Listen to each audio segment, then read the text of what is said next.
Ben Franklin's World is a production of the Omohundro Institute.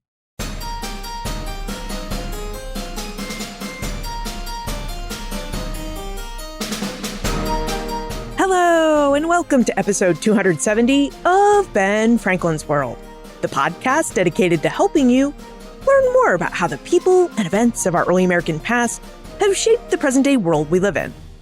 And I'm your host, Liz Covart. Welcome back. This episode marks the third episode in our 4-episode Teen Favorite series. Over the last 2 episodes, you've met and heard from 2 of my Omohundro Institute Digital Projects teammates, the people who help me out behind the scenes with this podcast. Well, today, I'd like to introduce you to another teammate, Omohundro Institute Executive Director Karen Wolf. Now, Karen has a fairly long history with Ben Franklin's World. She's been helping me out behind the scenes with this podcast since the summer of 2015. And Karen was among the first people to encourage me to think about this podcast as a serious publication and a full-time job. Now, this was a really big idea at the time, because in my head, Ben Franklin's World was just a serious hobby. Something fun I did to meet and interact with fellow lovers of the early American past. Well, not long after Karen encouraged me to think of this podcast as a serious publication, she made it possible for me to treat it like a serious publication. Karen offered me the opportunity to bring Ben Franklin's World to the Omohundro Institute and work on it as a full-time job as the OI's digital projects editor. So since May 2017, Ben Franklin's World has called the Omohundro Institute home. Now, you may not have known all of that background story about Karen or about her long history with the show, but you may remember Karen as our guest historian from episode 114, The History of Genealogy, which was part of the Omohundro Institute's first Doing History series about how historians work. Okay, I really think I've talked long enough, and I really want to introduce you to Karen. So here is Karen Wolf to tell you about one of her favorite episodes and why she really enjoys it. Hi, I'm Karen Wolf. I'm the executive director of the Omohundro Institute. So I oversee podcast and other digital projects, as well as the other OI programs, our publications and events and so on. And for the podcast in particular, I work with Liz and the team to develop the Doing History series and help find funding and support for the podcast. And in general, keep the team sustained. So you did ask me, Liz, to think of a favorite episode, and I can't really think of a favorite one because I love them all, actually. As you know, I often listen to episodes of Ben Franklin's World twice. I'm a little behind right now, I confess, but I really do appreciate all of the episodes. But I picked to highlight for you now an episode that actually ran twice as episode 89 and then again as a recast 217, which is Jessica Millward's discussion of her book, Charity's Folk. So I really love that episode for a variety of reasons. One, I'm a historian of gender and family with a particular interest in the history of genealogy. And Jessica Millward talks about the really compelling and challenging case of Charity Folk, who is an enslaved woman who lived in Maryland, who sued for her freedom and gained her freedom for herself and for her family. And I guess there are a couple different things that I think are terrific about this. One is that as a historian of family, I'm well aware that there are lots of reasons why enslaved families are difficult to document. Slavery worked to the benefit of enslavers, not the enslaved people. So finding a family where you can actually document their experience, their connections, their sense of commitment to one another, which we know families have, but in this case, it can document. It's really exciting. The other thing I really love about this episode is the way that Jessica Millward walks us along the streets of Annapolis and in Charity Folk's kind of experience. I just love that about the episode. I have listened to that episode when I've been out for a walk myself, and it's just incredibly evocative. I find that really compelling. So with that, I hope you enjoy this episode as much as I have. Liz and Jessica's conversation, I think, is really rewarding.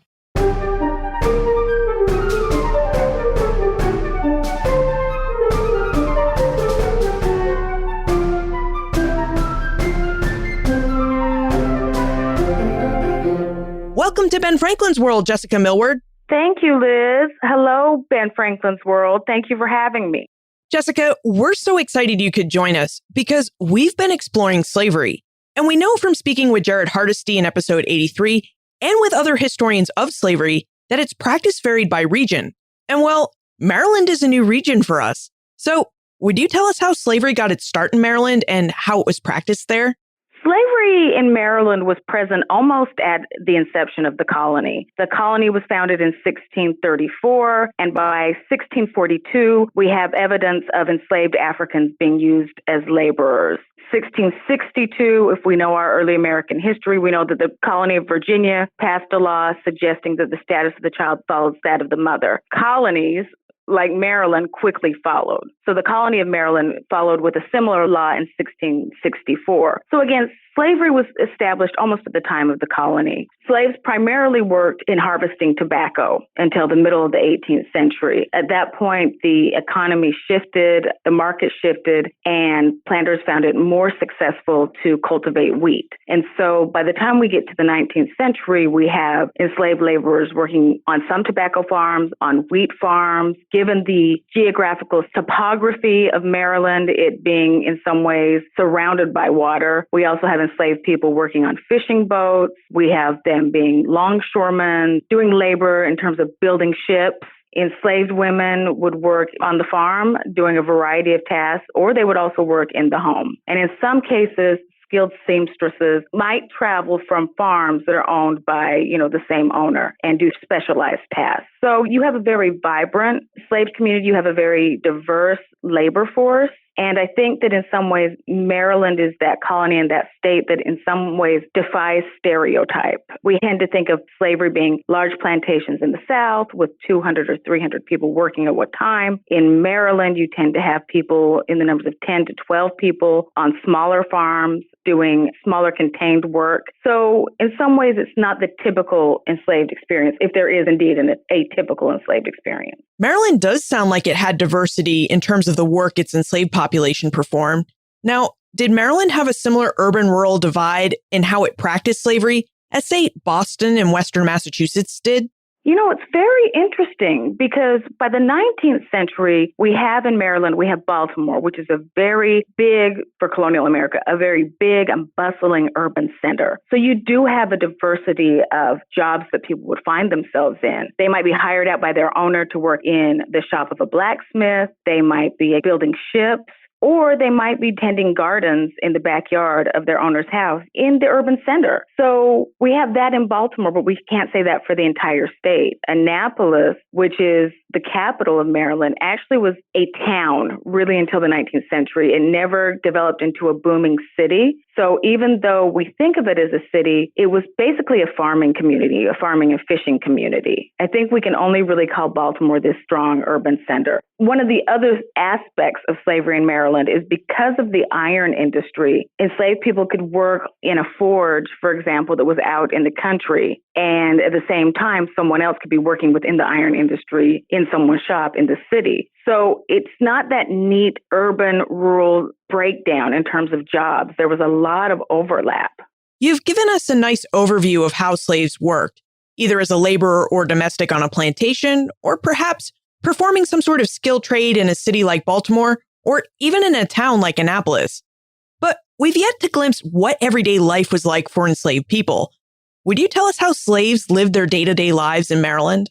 I think everyday life is where their lives are very similar to people across the South. They did not own their own time. They did not own access to their family. They could not marry legally. So what we see in some big plantations in the South where people would work out from sunup to sundown, we do have evidence of that in Maryland. We also have people who have more specialized skills that are able to work in the task system. In the case of Maryland, a task system was more a specialized task as it related to mining iron, for example, or cultivating tobacco. And it is believed, or historians like us to believe, that the task system, because it was predicated on once the task is done, your work is done, it's believed that it gave people more leeway, more free time to develop other aspects of their life versus the gang system that happened in the deeper South where people worked from sunup to sundown. But I think in some ways their life was not very different than anyone else across the enslaved South. The jobs might have been different, but the reality of their lives was actually quite similar.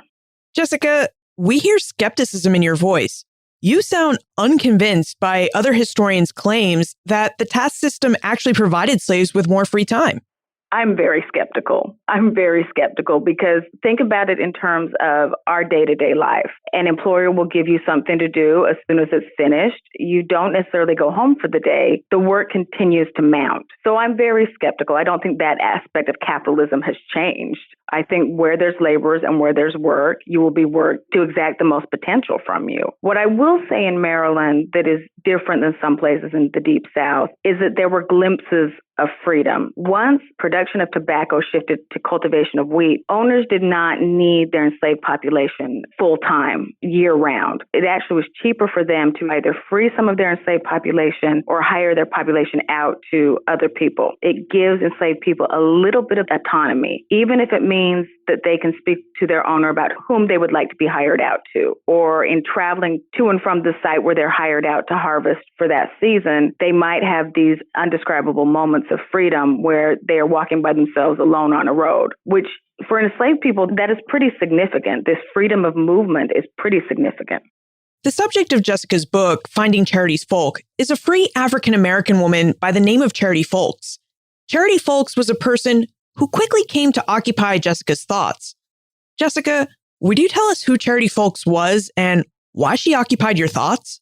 So I first encountered Charity Folks in about 2000. I was conducting dissertation research on slavery and manumission in Maryland, and I came across two documents, one dated 1797 and one dated 1807. The document from 1797 indicated that Charity Folks secured her freedom. The document dated 1807 indicated that her children and her grandchildren secured their freedom. And for a long time, I only had these two documents to weave a tale around. I thought that this was a story I could just bypass for lack of information, but for some reason, Charity Folks' name and fragments of her story became the focus of a dissertation chapter. She was only supposed to be a book chapter, but in some ways, she worked her way into every aspect of whatever I was writing. But you cannot write a book with only two documents. So I decided that I'd have to step outside of the archive, which is very scary for historians, to actually step out of the archive and to talk to real people who might know something about the public history involving Charity Folks in the city of Annapolis. So once I did that, I started making calls to the Annapolis Historical Society and other avenues in Maryland and in Annapolis. And I found out that there was actually a great public narrative of Charity Folks. She doesn't really appear in history books,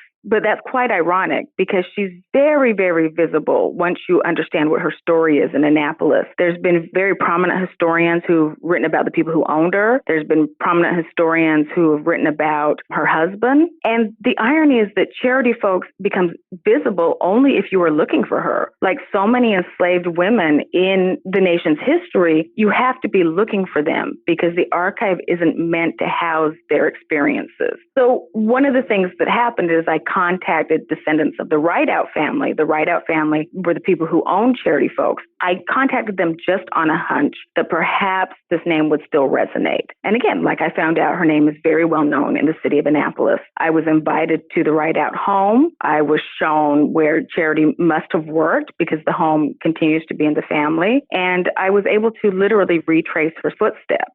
So that's a long way of saying she hung around until I really found a way to map her life without a lot of documents. I literally had to map her life looking at the architecture and archaeology of the city of Annapolis. I spoke with local historians and genealogists that could give me pieces of her story. And once I put the story together, I realized that I had actually had a lot of the documents all along. I just didn't understand how they fit together. Charity Folks' story sounds fantastic, as does all the historical detective work you did to uncover it. I know we want to explore both of these topics, but before we do, would you tell us what a public history source is? And how does a public history source differ from all the books, documents, and objects we'd find in an archive? When we think about public history, we're thinking about museums, we're thinking about tourist locations that make history accessible in a way that maybe our books that we write aren't, or maybe going to rifle through the archive is not. So when I say public history, I mean the museums around the city of Annapolis, local tourist sites. For example, there's a place called Reynolds Tavern. The time Charity Folks lived, it was a tavern where men in particular would do business. They would drink ale, they would eat, and what have you. But it also was a place where enslaved people were sold. So when I say that I mapped Charity Folks' life, I literally looked at the city of Annapolis and I tried to find instances where I could see her. One of the places I found her, for example, is her husband had a role in establishing one of the local churches. His name appears on one of the frontispiece. So I literally walked around the city and looked at the public narrative, the public stories about Charity Folks. And I meshed that with the actual documents. And sometimes I will tell you, Liz, it became very interesting because there was what I found in the archive, which we believe to be fact because it's evidence, it's in front of us. This is what historians live for. And then there's perceptions about Charity Folks that didn't line up with the documentation. So there's a perception, for example, among locals that slavery was less brutal in Annapolis and that enslaved people had more freedom. I've actually found evidence to counter that. So the entire time I was putting this book together, I was warring between what the popular conception was and narratives that people have been telling through the generations and trying to line that up with actual historical evidence. Triangulating all these sources sounds like a lot of difficult work. Would you tell us more about Charity Folks and what the different sources you found say about her life?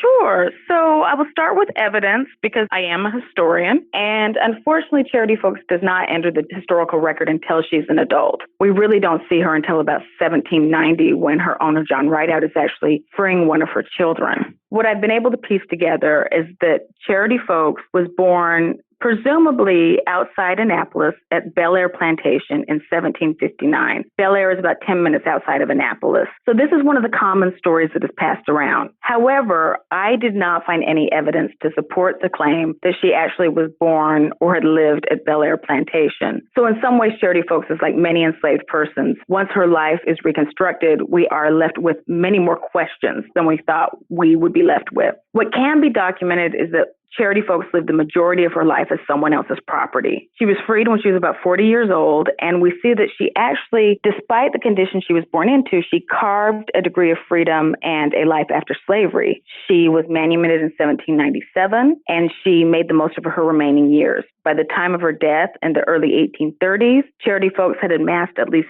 4 properties in Annapolis. Wow, that doesn't sound like a typical story.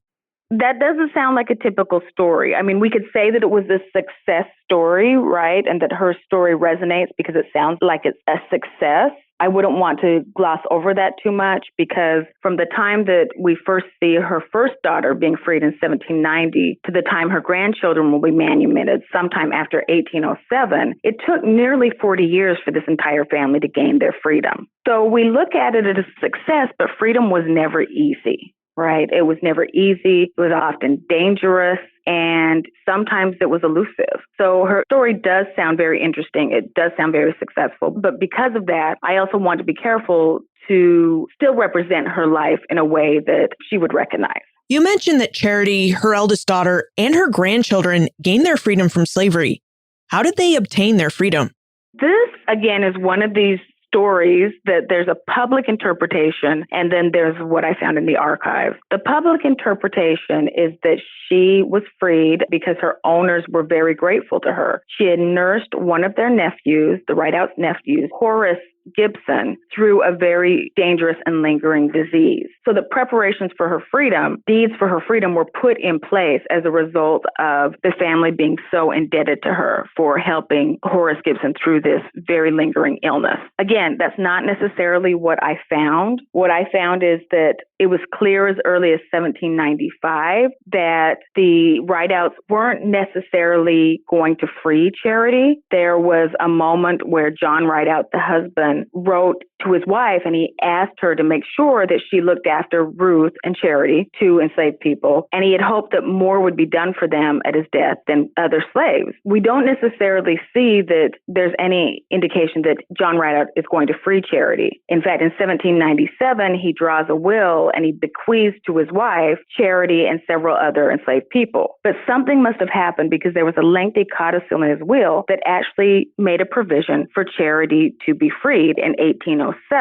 Now, John Rideout died in 1797, and within 2 months of his death, Mary Rideout signed a grant freeing Charity folks. Mary Rideout also allowed Hannah and a daughter named Little Charity, two of Charity's children, to stay with their mother through the time that they remained enslaved. And then Mary Rideout also indicated that she wanted to grant freedom to Charity's son. So you see, this is a long story of different legal deeds being represented. Sometimes the children's names were spelled wrong. So again, it was this long patchwork quilt. What we know for sure is the Rideouts freed Charity folks. The extent to how much she must have bargained with them, the extent to which that she may have bought her children's freedom, the record doesn't reveal that. What the record does reveal is freedom and manumission wasn't a foreign concept to Charity folks. Her husband had been manumitted in 1794. Her mother had been manumitted at some point before that. And so we know that this life of freedom was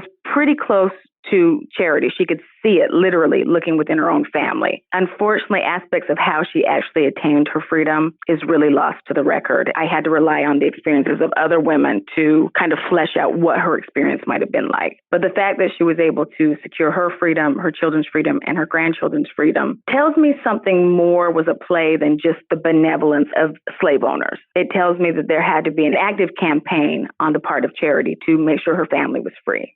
Mary Rideout allowed two of Charity's children to live with her while Charity was free and they were enslaved. Was that a typical experience for Maryland slaves? It was very typical when I started to look at the manumission records in Maryland. It was actually quite astounding. It didn't happen all the time, but it certainly happened. And part of the reason the children probably remained enslaved was the fact that Maryland passed laws. As much as there was leniency and planters were allowed to free their population, for whatever reason, the county governments were very afraid that they would be left with this unemployable class of Black people. They were worried that African Americans would find themselves in the almshouse. And the almshouse, of course, was originally not designed for them. The almshouse was designed to take up for landless whites who might find themselves on hard times. So there were laws passed that slaves could not be freed until they reached an age of sufficiency, meaning that they were old enough to take care of themselves. And so what we see is women like Charity folks who might be freed and their children remain enslaved. We see that, and we can only imagine the heartbreak the mother must have felt. But at the same time, we see these instances where the children are enslaved, but they're entrusted to the care of their free Black mother. So again, this is one of those examples of Maryland being quite distinct and very messy all at the same time. We've discussed manumission in the sense that Mary Rideout manumitted Charity just as her husband's family granted Charity's mother her freedom. But some slaves received manumission from the courts, not their masters. Would you tell us the story of Letty Ogleton and how she and other slave women engaged the courts to fight for their freedom? And what did it take for slaves to win freedom suits? The great part of looking at court records is you learn so much about people, and you learn so much about the way in which they were very crafty and how they tried to bend the law, if you will, to their favor. And so what we see with enslaved women like Letty Ogleton is they found loopholes in the law, right? So just to give a little background, Letty Ogleton is a very good example of an enslaved woman who used what was available to her and sued for her freedom. We don't know much about Letty Ogleton. We know that in September 1810, Letty and her 5 children, Henry, Michael, Lucy, Lucky, and Charles, filed a petition of freedom with Prince George's County Court. According to the petition, the members of this family were, quote, entitled to their freedom, having lineally been descended from a free woman. So that automatically makes us think, what? Did we miss something? They found a loophole that said that if enslaved people were descended in some ways from a white woman, they could not be enslaved. And there was, in fact, this moment in Maryland's history when there were free white women and free Black men or enslaved Black men having sexual relations. So the Ogletons based their entire argument on the fact that not that they were descended from a quote-unquote white woman, but certainly that they were descended from someone who was not typically African or African American. They based their entire case on the fact that they were descended from a woman who was quote-unquote East Indian. And they were able to advance this petition based on the fact that they could prove that their ancestor, Maria Ogleton, did not quote-unquote look Black. she resembled more indigenous people. They said that she had long flowing hair and red skin. They spoke about the fact that she was probably descended from Arawak Indians and thus were not African or African American. So getting around this notion of Blackness is one way that people used the court system to their advantage. That doesn't mean that they didn't identify as African American, but they were working through these loopholes in terms of whatever was available to them to push for freedom. Another thing that they did is in 1809, the state of Maryland passed a law saying that the status of the child, be it free or enslaved, had to be determined if a woman was going to be manumitted. What this means is if an owner was going to free a woman who had children or the capacity to have children, the owner also needed to put in place whether the children would be slave or free at the time of that manumission document being executed. So in some ways, we know that slavery was tied to enslaved women's womb, but in some ways, we also know in Maryland, enslaved women were aware that their children had the chance to be freed so long as it was attached to their own manumission. So to answer your question, women used the courts by actually distancing themselves from an African or African American foremother, just to the point that it served their purpose. They also could use the 1809 law as a way to navigate for the freedom of their children. And then the other ways they ended up in the court record is they ended up in the penitentiary. They ended up in the jail because they tried to take freedom in their own hands, to go around the law and either run away or strike back at their owner. So they found themselves in quote unquote court, but they're not petitioning for their freedom the way other people are. And I should also say that petitioning for freedom was very dangerous. People usually had to have access to a lawyer. Some lawyers were provided by abolition societies. Some enslaved people would bring their suit to court, or their lawyer would bring their suit to court, and the enslaved would have to live in the county jail in order to be protected by the sheriff, because you could imagine if you're suing for your freedom, going back to the farm or the house that you live in with your owner isn't the ideal situation. So it was highly orchestrated, and for that reason, we have very few enslaved people actually making it to the higher courts in Maryland with their freedom petitions. I can't imagine the courts were anxious to hear these cases or that judges were sympathetic to the African Americans who brought the cases before them, which raises the question, what types of evidence did women like Letty Ogleton, who claimed to have non-African or African American mothers, have to present to the courts to win their suits? Like, what evidence did Letty have to prove that she was descended from an Arawak Indian mother?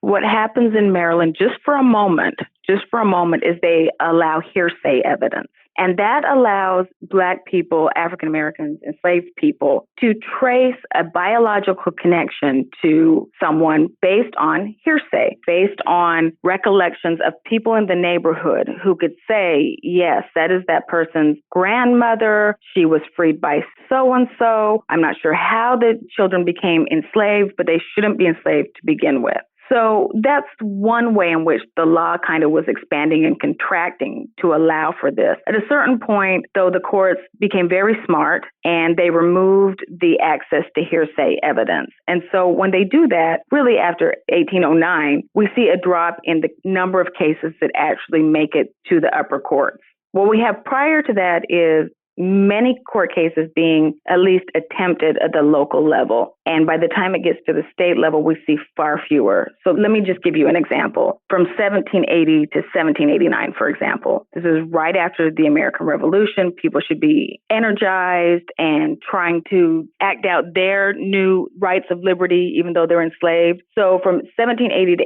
1879, the Maryland General Court of the Western Shore, so this is the highest court in the state, and the only place one could bring a freedom suit, they heard only 11 petitions from enslaved people. Even though these petitions might have included multiple plaintiffs, they heard basically one a year, a little more than one a year. So we need to be careful by saying, even though there was access to the court system, we know that by and large, it wasn't a majority of people that were able to access the courts, especially in Maryland. I don't think that means that fewer people wanted to be enslaved. I don't think that means it at all. I think that we only had a limited number of people who had the resources and had the backing to do this. And I would also say that even though the numbers are low, I would also say that they're still very significant.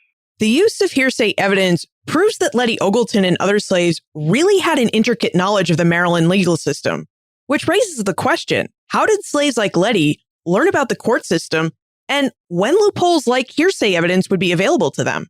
I think this is a question that could apply to any place in the South. Enslaved people were very, very crafty. They learned how to read. We know that Frederick Douglass learned how to read. We know that Nat Turner knew how to read. We're not sure if Charity Folks knew how to read. But what I will say about Charity Folks is that her owner, John Rideout, was a lawyer. So given the fact that there were manumission documents executed for her family, I would say that Charity Folks gleaned some type of legal education just from being in the house with John Rideout. They also had free Black counterparts that were sending them information.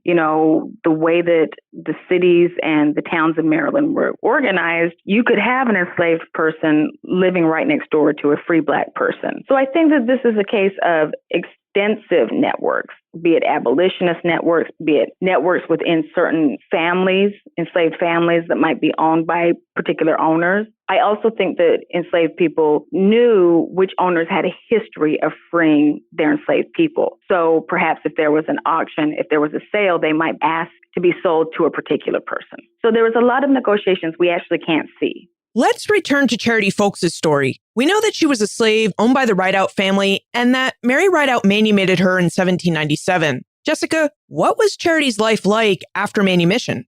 What's very interesting is that Charity Folks, you would think, walked into freedom and started a brand new life. In some sense, she did. She walked into freedom with the most tangible piece of property that African Americans had, and that was their family. We would hope it would be a wonderful rags to riches story. The way that the laws were shaped in Maryland, free Blacks still had to show a proof of income, right? We're still dealing with these laws of sufficiency, as I call them, or self-sufficiency. The irony that enslaved people labored since the inception of the colony, and then they were freed, and they were perceived to be a problem. So these laws of self-sufficiency meant that free Blacks still had to produce a livelihood. So Charity Folks actually continued to work for the Rideouts. The difference is she was paid. So when you think about that, you also want to think about what it must have been like to be free, but find yourself in the same condition. And I don't know if it would be liberating or frustrating. Charity Folks also moved into a home, we know, with her husband, Thomas Folks. The 1800 and the 1810 census shows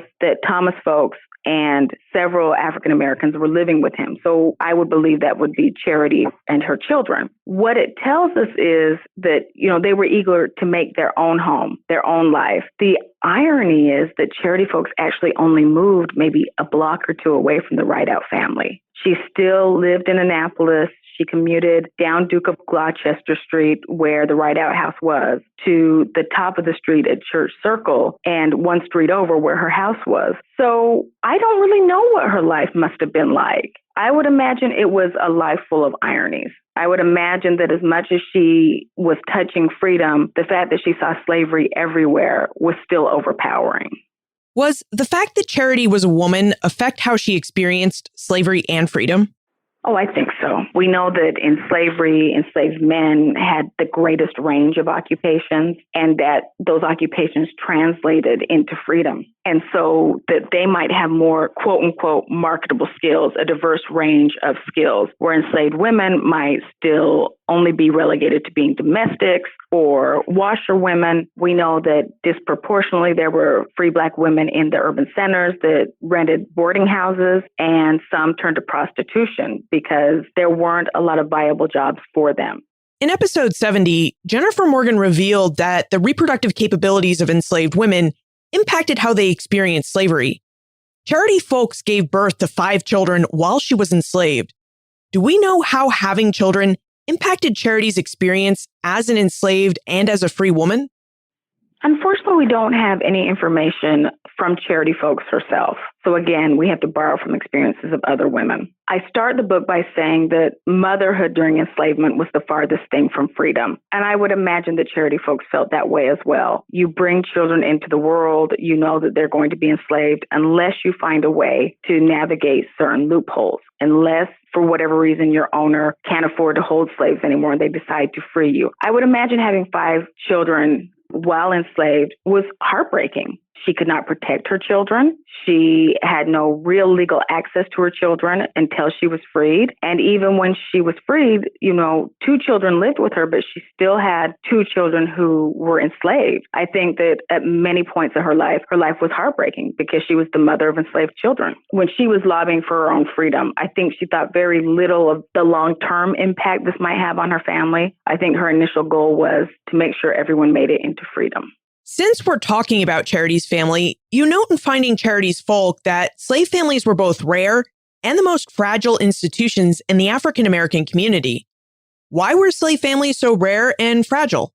Obviously, the enslaved families are fragile because members could be sold away at any time. And I guess what I would say, if I had to revise anything, I would say that biological families, intact families, how we traditionally think as a mother and father in the home, or increasingly as we are learning about queering slavery, same-sex parents in the same quote-unquote home or cabin, we don't necessarily see that. What we do see is fictive kin. We see people that are taking in the children of someone whose mother might have been sold. We're seeing that people, in effect, adopting others who might not have another family. So I say it's fragile because enslaved people had no power over their family. I say that it's rare because the way in which the sales took place, the way in which biological lines may have been contaminated, it was very common that an enslaved woman might have multiple partners, maybe not of her choosing. So children don't have the same father. But family is still the most important thing to enslaved people. So they try to piece together family wherever they could. Do you have a sense of how the Folks family lived as free men and women? I mean, what were family dynamics like with some members free and others enslaved? We do. Thankfully, we have court testimony. The daughters, actually, Little Charity and her sister Mary, did not get along very well, and they actually took each other to court. And from that testimony, we learned a lot of things about this family. So despite the fact that the family was free, and despite the fact that by about 1810, many of Charity's children had courting someone and they eventually become married, we learned that slavery was always in the background of their relationships. Charity folks probably desired to keep her family members close, but some of the tensions that were born in slavery continued to haunt them. So, for example, Charity tended to have a great fondness for her youngest daughter, who we call Little Charity. And Little Charity remained enslaved after the other children were free, but she also was the person who probably spent the most time with her mother because Mary Rideout allowed her to live with her mother. So the family also thinks then that Little Charity had a lot more power and influence over their mother. Thomas Folks, Charity Folks' husband, thought that Little Charity's influence would, as he say, carry his wife to hell. For their part, Charity's son James Jackson and Mary Folks, who didn't get along with Little Charity, they believed that they had been unfairly separated from their mother when they were young, and they felt that perhaps Charity didn't love them as much as she loved Little Charity. And this produced rivalries among the children. So, for example, her son James believed that his mother's preference for Little Charity really stemmed from the fact that he and Mary were taken away from their mother at a very young age. And this sibling rivalry, either between him and Little Charity or Mary and Little Charity, often caused a great deal of trouble. Let me give just one example. So at some point, there was tension between Little Charity, or Charity Bishop as she's known, and her brother James, because Charity Folks had a home. She allowed her daughter Little Charity and her husband to move into the home. At the same time, Charity's son James Jackson owned pigs and hogs, and he let them live at the home of Big Charity. I guess this is the only place he could keep hogs in the city of Annapolis. Well, Little Charity convinced her mother to make James remove these pigs, and a violent argument ensued. And James actually drew a knife on his mother, and witnesses said he called her, quote, ill names. So Charity Folks Sr. never forgot this. She never forgave her son. She removed him from her will. And, this is not insignificant because by the time of her death, she left a property to each of her living children. So, children are children. It doesn't matter the ways in which these rivalries form, but there was always a rivalry with the children and the youngest, Little Charity. The quarreling within Charity's family demonstrates that even as free people, African Americans could rarely escape the tensions imposed by slavery. Did non-family members experience the tensions of slavery too? Rosa would like to know how free and enslaved African Americans interacted with one another. Well, I thank Rosa for this question because, we are attuned to the fact that perhaps the enslaved people become free. And again, their life changes, right? We have the narrative of Frederick Douglass. He escapes to freedom and he becomes in some ways a self-made man, if you will. We know that Sojourner Truth was freed and she then, becomes an itinerant preacher and then later an abolitionist. For the vast majority of free Black people, they still have ties to the slave community. They have ties to the slave community because they might be like charity folks working for their former owner, but working for cash. They might still have family members that are enslaved and they're trying to buy them out of freedom. In rare instances, we have free Black people who are actually the owners of slaves themselves.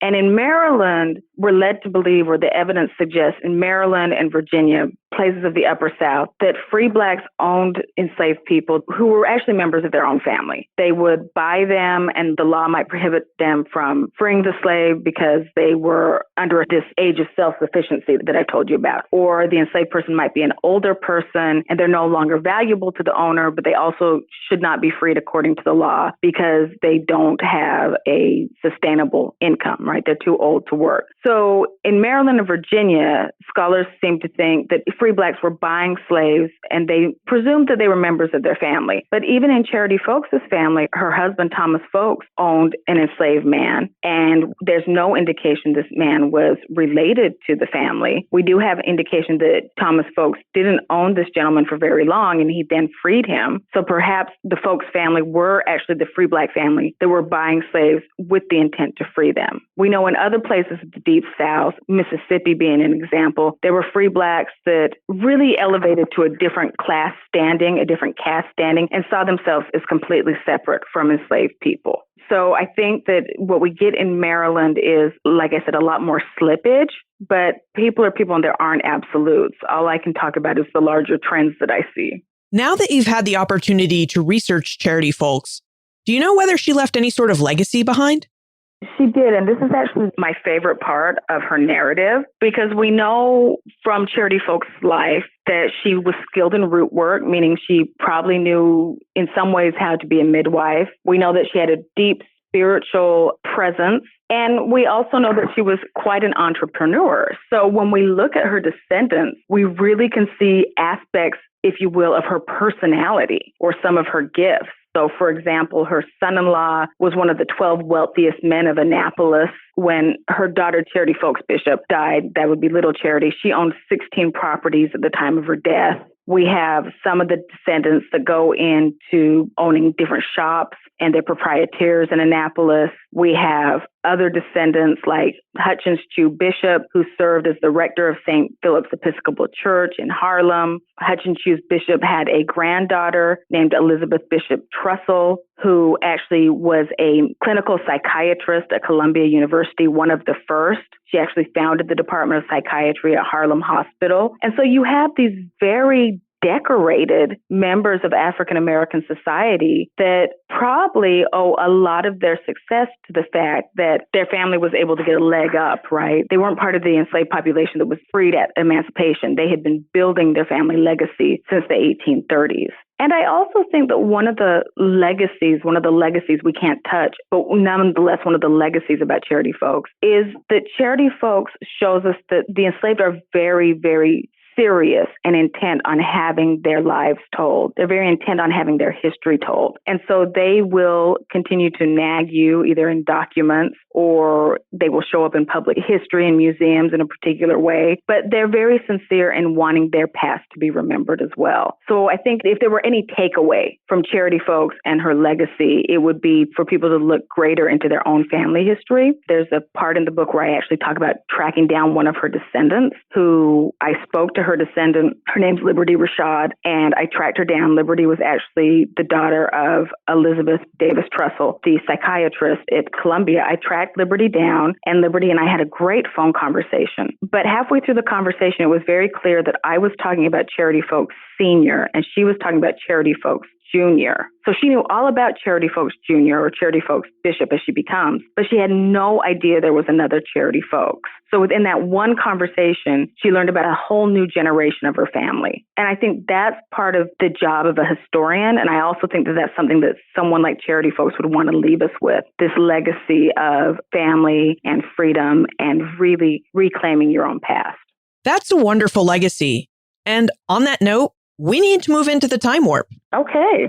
This is a fun segment of the show where we ask you a hypothetical history question about what might have happened if something had occurred differently or if someone had acted differently.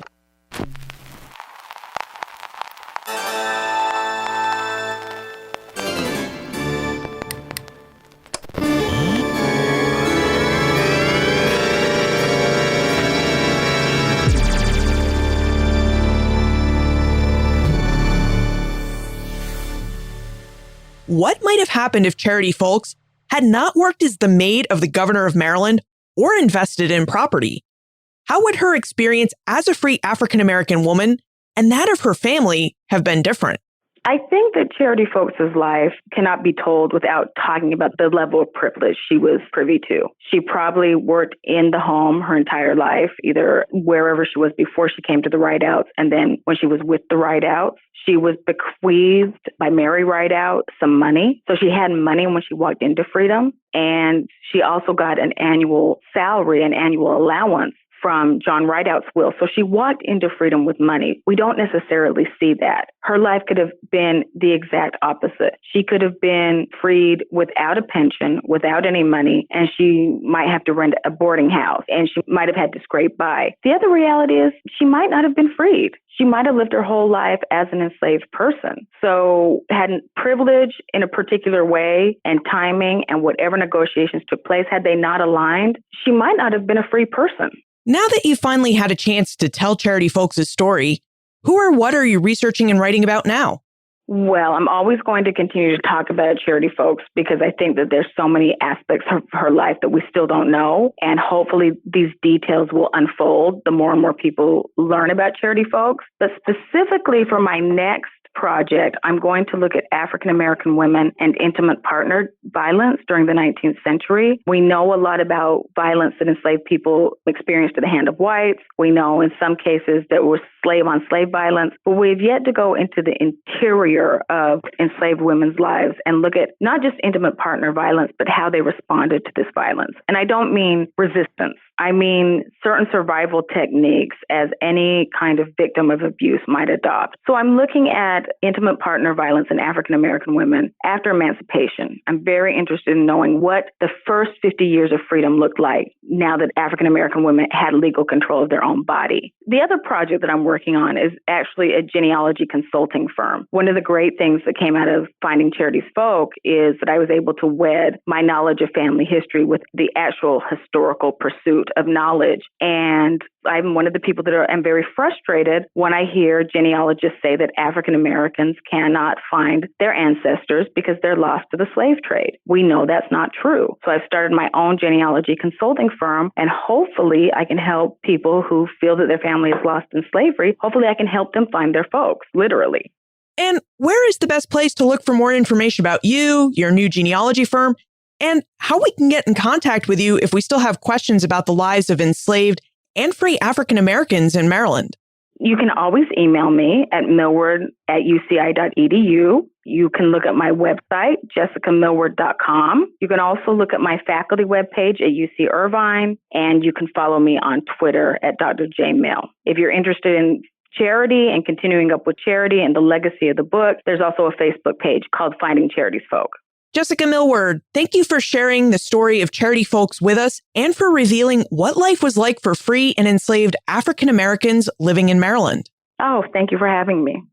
Charity Folks' story is fascinating, not only for how Charity lived her life, but in how Jessica uncovered it. I mean, Charity's story seemed lost to the past, but Jessica sought it out nonetheless, and she did so by making use of all of the historical sources available to her. Documents, objects, oral traditions, and architecture. And by using these varied sources, Jessica was able to piece together Charity's story. And what this story revealed is that Charity Folks lived an exceptional life. Born a slave, she was able to obtain her freedom, free her family members, and bequeath them property that gave their heirs a great start in life. But as Jessica mentioned, Charity's story was not typical. Charity benefited from the privilege of being connected with the wealthy and influential Rideout family, who not only manumitted or freed her, but also provided her with a job, an allowance, and an informal education in the law. Many other freed women did not have the ability to obtain steady employment. They had to scrape by just to live. So investing in real estate, freeing their family members, and saving money for their future was not something they could do. You can find more information about Jessica, her book, Finding Charity's Folk, plus everything we talked about today on the show notes page, benfranklinsworld.com/089. As Jessica's work pairs nicely with several past episodes, on the show notes page, you'll also find links to episodes that are worth either a listen or a re-listen. Finally, is there something more about Ben Franklin's life that you'd like to know about? Drop me a line, liz@benfranklinsworld.com. Ben Franklin's World is a production of the Omohundro Institute.